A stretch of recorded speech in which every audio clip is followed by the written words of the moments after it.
January 1st, 2025.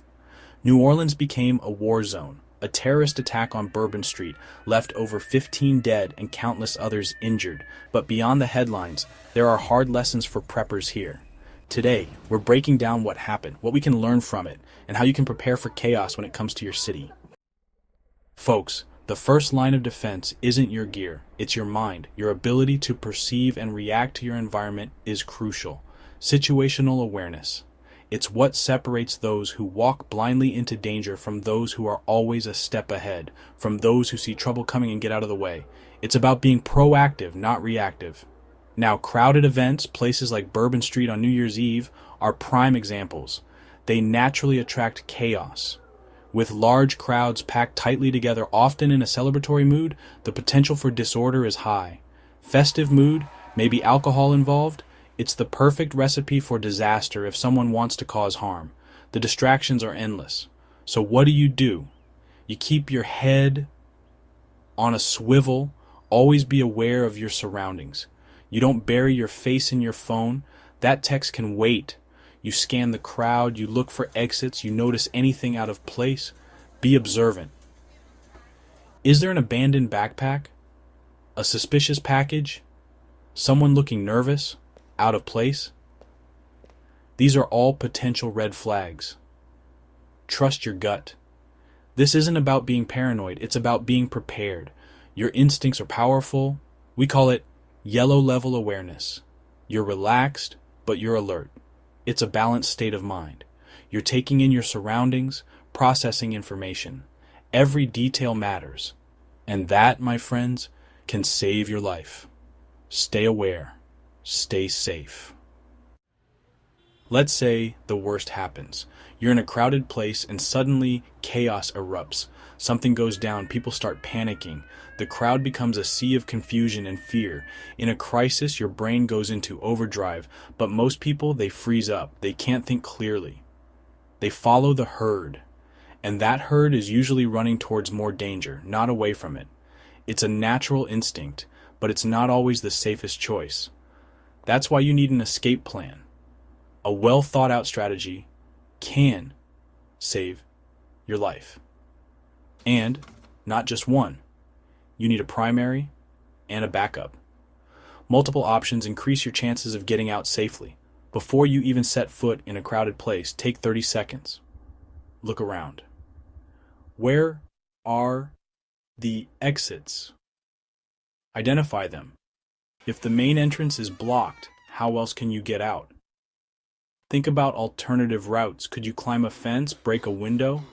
Sometimes unconventional methods are your best bet. These are things you don't want to think about when chaos hits. But if you've already planted those seeds in your mind, you'll be 10 steps ahead of everyone else. Preparation is key. Remember, panic is contagious. It spreads like wildfire. Decisive action is equally powerful. When you lead with confidence, others are likely to follow. When you know where you're going, you move with purpose, and that can be the difference between escape and becoming trapped. Your preparedness can inspire others to stay calm and follow suit. Now, let's talk gear. In a situation like the Bourbon Street attack, you're not going to have time to pull out a full bug-out bag. You need to be light, agile, ready to move fast. That means ditching the unnecessary weight. Leave the big backpacks at home. Instead, focus on a compact EDC kit, something you can carry on your belt or in a small pouch. What goes in there? Essentials: a high-lumen flashlight, a multi-tool, basic first aid supplies, a whistle to signal for help. These items might seem small, but in a crisis, they can be lifesavers. Remember, your goal is to get out of harm's way as quickly and efficiently as possible. Don't let your gear become a liability. In any mass casualty event, the first few minutes are critical. The actions taken during these moments can mean the difference between life and death. Victims often succumb to injuries that could have been prevented with basic first aid.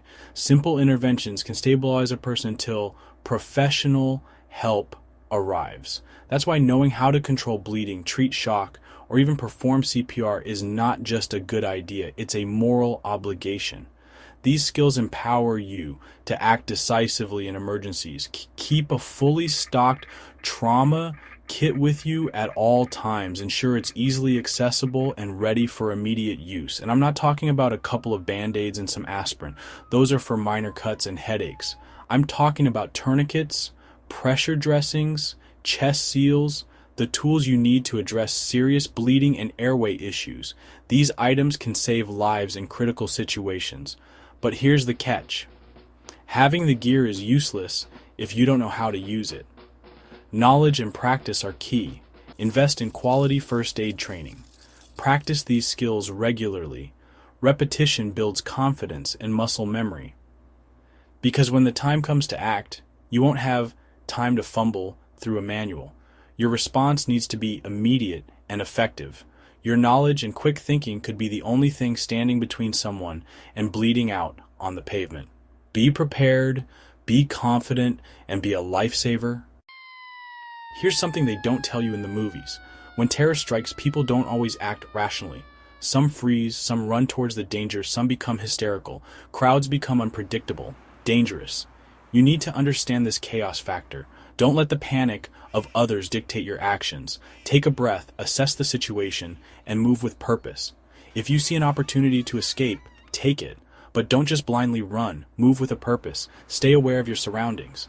And if you have to fight your way out, then be prepared to do so. Remember, your survival depends on your ability to stay calm, think clearly, and make smart decisions under pressure. Don't let the chaos win. The Bourbon Street attack was a tragedy, but tragedies are also lessons written in blood. As preppers, our responsibility isn't just to ourselves, it's to our families, our friends, and even strangers who might depend on us when chaos strikes. Learn these lessons now. Practice them. Because when the next crisis hits, preparation might be the thin line between survival and tragedy. If you found this video valuable, hit that like button, subscribe for more prepping insights, and share your thoughts in the comments below. What's your biggest takeaway from this tragedy, and how are you preparing for situations like this?